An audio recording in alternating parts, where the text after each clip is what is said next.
I don't know when the right time to insert this comment is, but it's just so timely that we're talking about small business today. Both small business as a whole, and particularly minority-owned small business, we don't nearly put enough emphasis and focus compared to what other things we do. Just this morning, I got somebody reached out to me, an owner. He was also happens to be a minority owner, but he's just an average owner of a small business in town, Play and Stay Pet Resort, and he comes to me and says, I don't know who else to call. Like, I can't get loans. He's no longer like, is there a program or something? He's asked me to share his GoFundMe because he needs $45,000 to stay cash flow positive, enough time for him to turn this business that he purchased around and from a pet boarding perspective so he can buy the runway to then grow. And they feel like they're on a freaking island. Yeah. I mean, let alone, so one, I forwarded you the email because I wanted you to say what programs are there. But I think my bottom line is like, there are, for every one of these that we see, there's 1,000 we never hear of. That's right. And I love Honeywell to death. I love Lowe's to death. Right.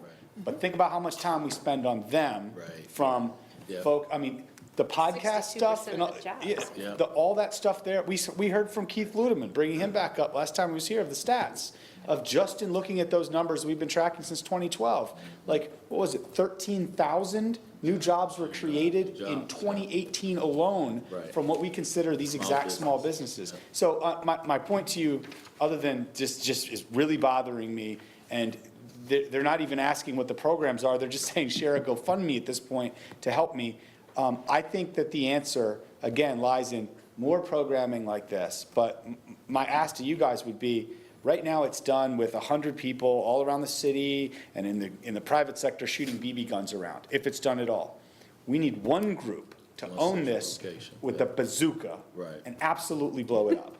And absolutely put the focus on it. And you know what this George would do with being featured on your podcast to talk about what he does and why his mom and pop shop is different? That would be the business growth that maybe that GoFundMe wouldn't be necessary. So, and that's exactly where I was starting. Is one of the things that we found, we spent a lot of time talking about, there's a lot of different initiatives, and everybody says, well, we're going to do something for small business, we're going to have small business initiatives, and it's not for a lack of resources being out there, but it's 100 different things. People don't know where to go, which is kind of why CBR came to be.